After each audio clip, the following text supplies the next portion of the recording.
Isang engineer mula Cavite ang higit kalahating dekada ng nakakatipid sa diesel.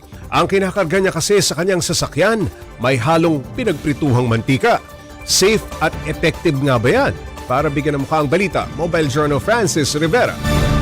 Hindi po yan gas o diesel na sinasalin sa sasakyan, mga gamit na o pinagprituhang mantika yan. Ito ang mahigit 6 na taon nang ginagawa ng electronic engineer na si Edmond Crisenio, 50 years old, na taga Cavite. Mula sa mga patapon ng mantika, nagawan pa rin ng paraan ni Ed na magpakinabangan nito. Pero bago ikarga sa sasakyan, inaral niya raw muna ito bago sinubukan. Nag-research tayo na ano ba yung history ng diesel engine.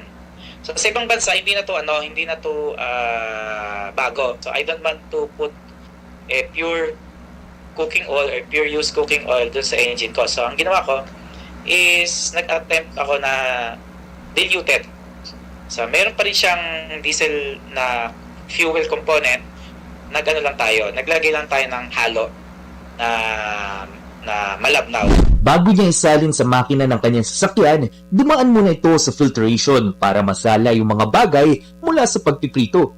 Once na nahingi na natin yung used cooking oil for example in a 5-gallon mineral water, so sinesettle muna natin yan or sineset aside. Binibilan natin yan for at least 1 week para lumabnaw ulit yung mantika, para bumaba yung mga solid particles. So once nagsettle yan, obvious na yan, makikita natin sa ibaba, puti, yun yung mga latak. Yung ibabaw lang ang kukunin natin. Kumusta naman ba ang performance sa kanyang sasakyan? Simula nung ginawa ko yun kaagad yung aking inobserbahan. Siyempre, medyo nakakatakot na bigla na tumirik sa daan, ano? So far, hindi pa tayo tinitirikan na mahintuan. So it means that mukhang okay naman yung ginagawa ko, which is relatively sa akin, wala akong nakikitang performance degradation. Paglilinaw ni Ed, tanging sa mga diesel engine lamang ito gumagana at hindi sa mga gas. Hindi rin daw ito substitute kung hindi pandagdag lamang. Si used cooking oil is an additive sa diesel para mailayo natin yung mileage ng tinatakbo ng sasakyan natin.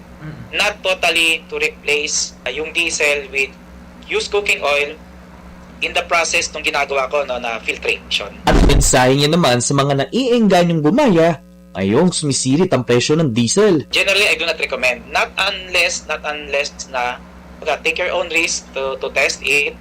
And based on your testing, if you're satisfied with the test, I think that's the time you would conclude na, okay, so I'll do it.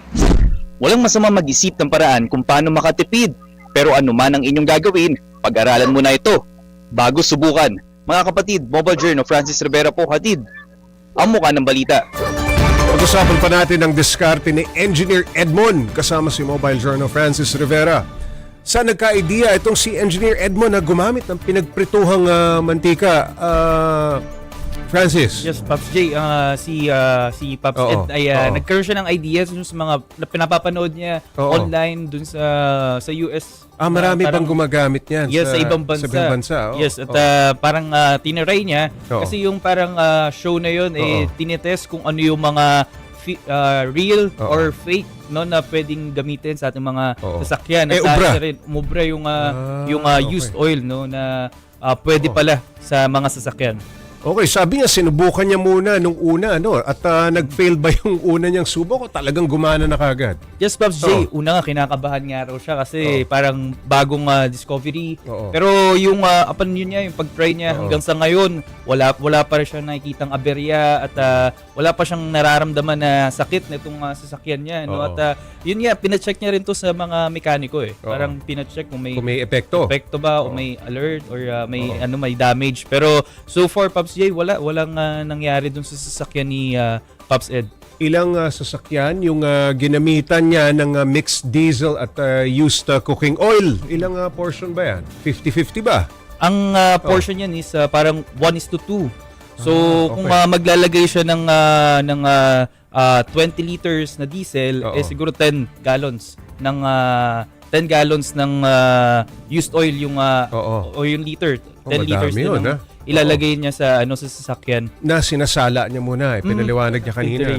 Okay, sa loob ng higit kalahating dekada, ilang beses niyang napacheck ang kanyang sasakyan, walang kahit anong epekto. Yes, Pops J, yun yung kagandahan daw no sa partida SUV pa yung ano niya, dinadala niya na Okay. modelo. Oo. So up to date, and then ngayon yun yung napansin niya na walang halos na epekto dun sa nagiging takbo ng kanyang sasakyan at maging dun sa ibang parts Usually magkakaroon ng damage kung may foreign object na pinasok dyan or anything na hindi sanay or hindi para doon sa sasakyan natin Meron ba siya, Francis, nakakilala na gumagamit din ng pinagprituhang mantika na inihahalo sa diesel? So parang wala naman siya na kwento, may kakilala siya. Pero yun nga yung mga pinagkukunan niya ng oil galing sa, wala mo Pops J, sa Anli Wings. Yung pinagprituhan ng mga Anli Wings. Marami, mga 5 to 10 gallons yung nakukuha nyo doon So yun yung ginagamit Siyempre, niya. malakas sila sa